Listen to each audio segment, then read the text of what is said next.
Ohayou gozaimasu. Qu'est-ce qui peut être encore plus nostalgique que de regarder les photos de son enfance?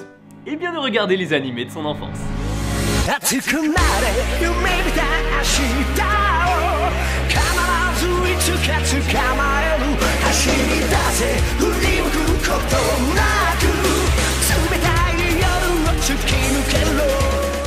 Quand j'étais petit, je regardais beaucoup plus la télé qu'aujourd'hui. En même temps, tu me diras, aujourd'hui, je ne la regarde plus du tout. Très sincèrement, je ne saurais même pas vous dire depuis combien d'années je n'ai pas touché une télécommande pour allumer la télé. Bref. Mais dans tout ça, plus jeune, j'ai regardé des dessins animés sur la chaîne Jetix.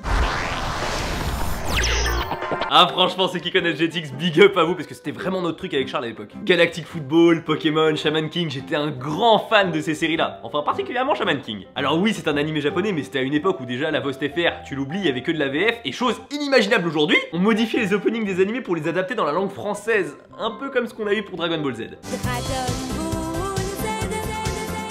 Et si je t'en parle aujourd'hui, c'est que forcément Shaman King a eu droit aussi. Mais c'était beaucoup trop bien.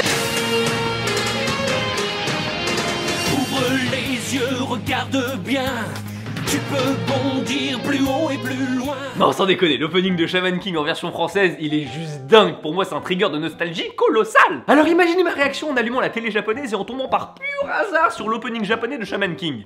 Le vrai. Ouvre les yeux. What the fuck?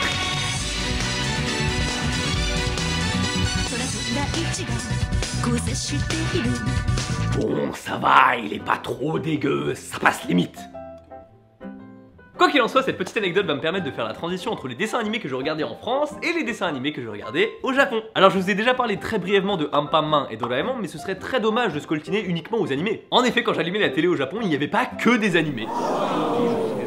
Et on va commencer par un des trucs qui me hypait le plus quand j'étais gosse. Je ne voulais rater ce truc pour rien au monde, d'autant plus que ça durait rarement plus d'1 ou 2 minutes. Cette émission terriblement fascinante, c'était ceci.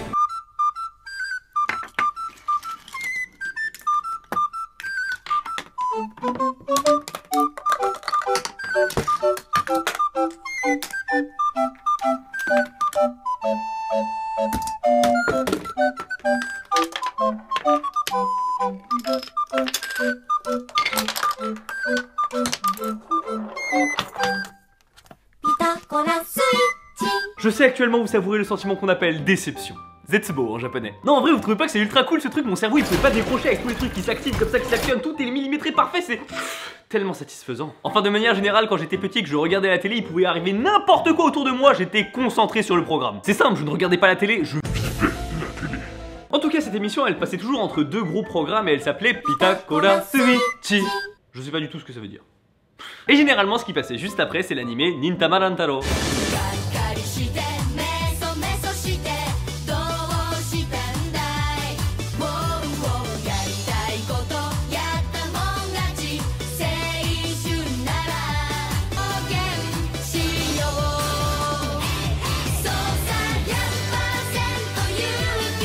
Actuellement, toutes les personnes qui ont vécu un minimum leur enfance au Japon doivent s'être mangé une vague de nostalgie non négligeable. Comme vous avez pu le constater avec l'opening, c'est l'histoire de plusieurs apprentis ninja. D'ailleurs, le titre de cet anime est un jeu de mots entre le mot ninja et le mot tamago, qui veut dire œuf littéralement, mais qui ici veut dire plus embryon. C'est globalement la même expression qu'utilise All Might dans My Hero Academia.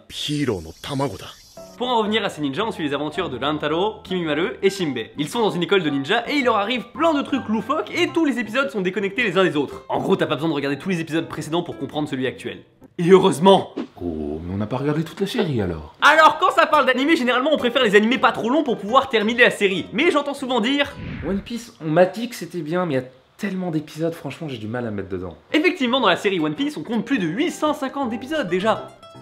Pour Nintama Rantaro, on en compte plus de 2007 épisodes. Littéralement, quand j'ai vérifié cette information sur Wikipédia, j'ai confondu avec la date de création. Enfin voilà, maintenant qu'on parle d'animé, il serait temps que je vous parle de cet animé qui a marqué mon enfance.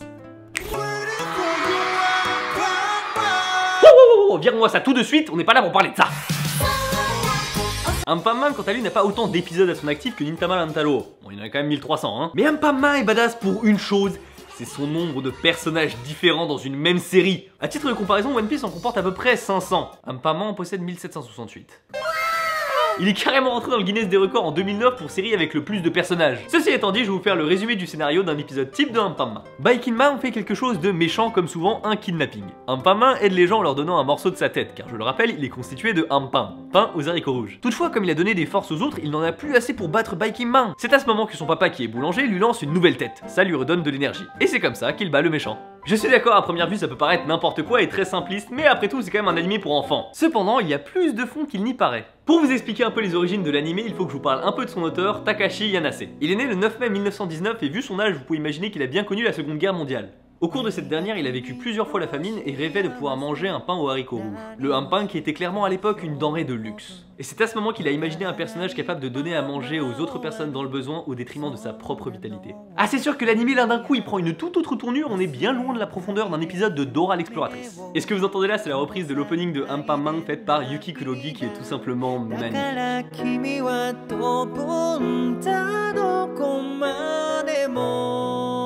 Personnellement, à la première écoute, j'ai lâché une larme, j'avoue. Merci à Zoé de m'avoir fait découvrir ça. En fait, ce qui est assez fou avec Ampam, c'est que c'est devenu une icône surpuissante au Japon. Littéralement, tous les Japonais connaissent Ampam, et forcément, là où il y a de l'engouement, il y a du marketing. Pas vrai les BTS? Et l'émission télévisée a été diffusée à partir de 1988 sans interruption jusqu'à aujourd'hui. Ça fait que les gens qui ont aujourd'hui 30 ans et les enfants de 5 ans ont les mêmes références en termes d'animé de l'enfance.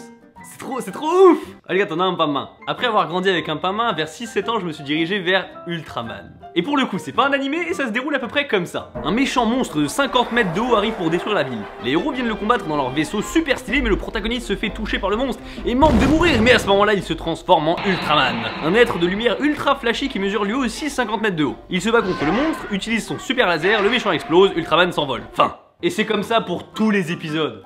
Et c'est trop bien! Encore aujourd'hui, il y a des nouveaux Ultraman qui sortent chaque année et il fallait que je le dise au moins une fois dans cette vidéo. C'était mieux avant. Enfin, pourquoi je vous parle de tout ça aujourd'hui? C'est parce que probablement vos références d'enfance, c'est ça.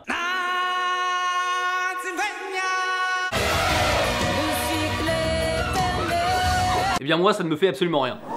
Oui, je sais, oui, bon.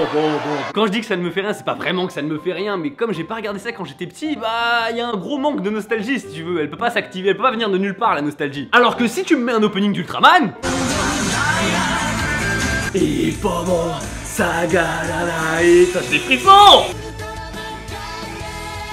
Ah, c'était trop bien. Bref, j'avais plein de figurines d'Ultraman et plein de peluches Ampam, et ça a dû ruiner mes parents, mais ça me fait de très beaux souvenirs d'enfance. Merci beaucoup d'avoir regardé cette vidéo, si elle t'a plu n'hésite pas à lâcher le pouce bleu, voilà, ça fait toujours très plaisir, et à t'abonner bien sûr. Je te dis à la prochaine.